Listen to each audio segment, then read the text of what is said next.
في صبيحة الأربعاء 13 من تموز رحل الفنان السوري القدير حسن دكاك، والعزاء قدم لسوريا التي كانت بيته الكبير ولعائلته التي كانت بيته الصغير.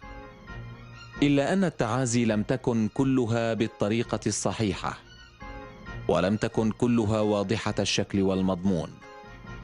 فالممثل بسام دكاك ابن أخي الفنان الراحل الذي توفي بنوبة قلبية مفاجئة تلقى تعاز من أناس سمعوا بخبر الوفاة على فضائيات الأخبار الدقيقة، كما يقول، على أنها حدثت إثر طلق ناري.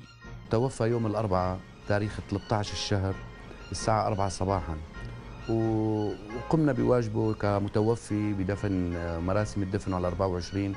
وطبعا ما قصرت المحطات الإعرابية العالمية اللي اجت غطت هذا الخبر، ولكن أنا تفاجأت إنه الناس عم تعزيني بوفاة عمي بسبب إطلاق ناري. فسألت عدة ناس اللي خبروني هذا الخبر، فقالوا لي إنه شافوا على محطة الجزيرة إنه توفى حسن دكاك إثر إطلاق ناري لمظاهرة المثقفين في حي الميدان. هاي المعلومة غير صحيحة. الأستاذ حسن دكاك توفى إثر توقف القلب والتنفس فجأة.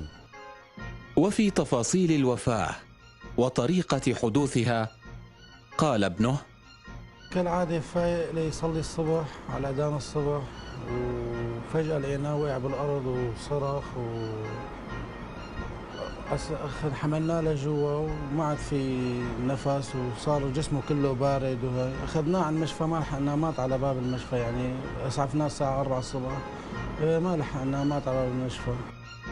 منذ بداية الأحداث في البلاد لم تصعد روح إلى خالقها في سوريا إلا وكانت الواسطة عند وسائل الإعلام الخارجية، إما الأمن وإما الجيش.